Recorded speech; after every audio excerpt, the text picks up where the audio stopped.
part 2 of our Starry Night picture. We are actually just going to lay some base colors in. So what I want you to do is start with your medium round brush. You are going to use 2 colors on this brush. I want you to watch how I do this.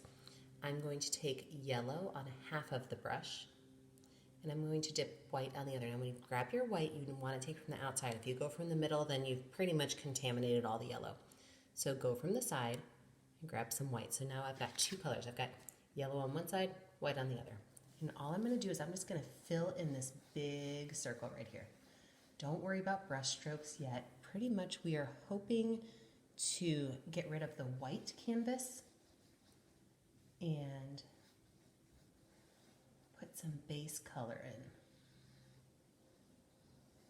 Look at that beautiful yellow sun. I love that. Now Van Gogh wouldn't have loved that because he likes texture and color.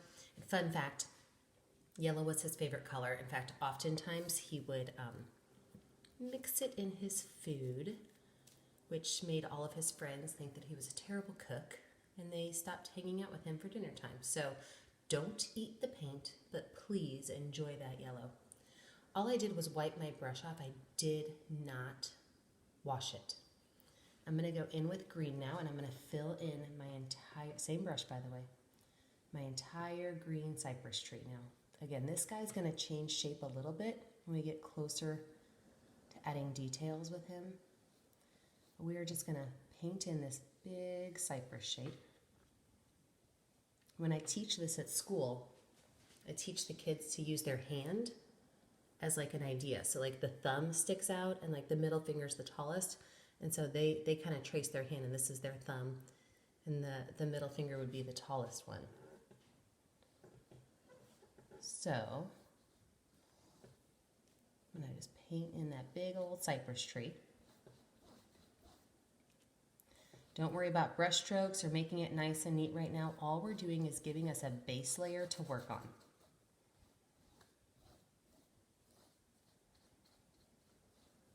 There we go, we got that base layer finished. I'm going to take that brush, I'm going to wipe it off. I'm not going to wash it. I don't like to use water when I paint. But what I'm going to do now is I'm going to take this brush and I'm going to take another mixture of color.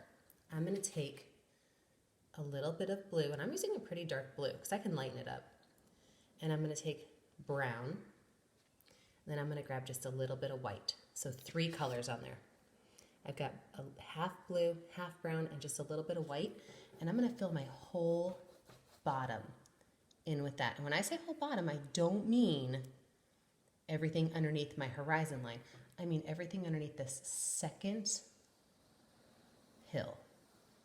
This is where our village is going to go. So underneath that second hill, a little bit of brown, a little bit of white, a little bit of blue. Just fill that all in. Don't try to make it one solid color. Van Gogh would have hated that.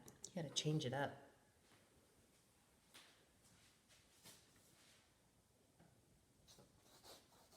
That time I grabbed a little bit of extra white, and that's okay. It's okay. This is just our base layer. That time I only grabbed white because I was talking while I was painting. Some of the yellow from my son's kind of pulling off on my brush, and that's okay too. Fill all that space in. If you want to use a flat brush, you can, to make sure you get it all finished. The flat brush will paint a little bit faster for you, so you're more than welcome to grab your flat brush if you want to. It would just be one side in blue, one side in brown, and then like a corner of white. I really like when I paint in a style like Van Gogh's, that post-impressionism. I really like to use my flat brush, my round brush, because I just like the lines that it makes. So it's really up to you on how you want to paint that in. Love that round brush. Now for the next hill, this one up here, we're actually going to use that straight dark color. If you don't have a dark blue, add a little bit of black or a little bit of brown to your blue, just so that you have a solid change in these 2 hills.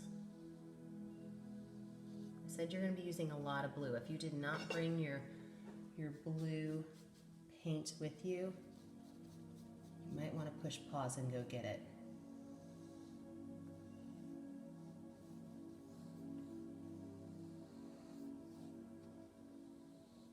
Look at how amazing that looks. Oh, I love blues. Blues and greens are my favorite color, which is probably why I get so drawn to painting landscapes. Don't worry about how messy or straight your lines are right now. This is just our base layer. Now after you have your hill done and this hill done, now you gotta work on the sky, but you have to be cautious about your swirls. So I am going to go against what I said and use my flat brush because I'm not going to wipe it off. I'm just going to grab white paint. So I've already got blue on there, but I want a light blue. So remember, I only have a dark blue on my palette, but what I'm doing is adding light blue to fill in everything above here. So I'm gonna go around my sun. I can get really close to it, but if you do hit that sun, you're gonna run the risk of getting green. And you're gonna paint all of this extra space in with a light blue. Go around that swirl, just so you know where it is. You don't wanna have to put that back in later.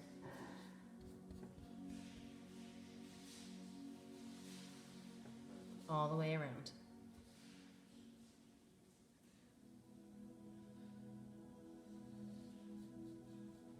I grabbed my round brush to help me kind of navigate around my big cypress tree.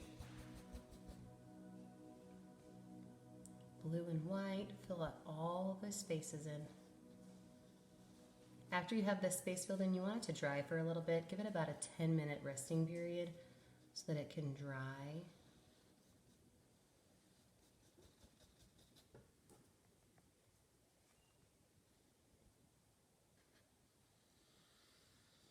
Now, if I was teaching a kid class, this is about where we would end the class. We might add a little bit more detail in here, but the kids would just have these background shapes in there, which everybody would know would be Starry Night. We'd probably add a little bit to our S's.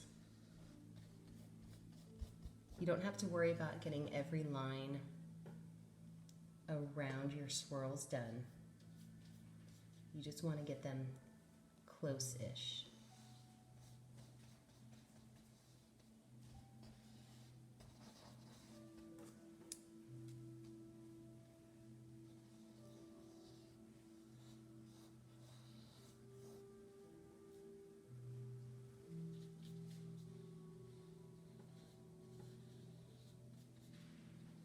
So I'm going to finish up my background. I want you guys to finish up your background, and then you can start on part 3 in a little bit.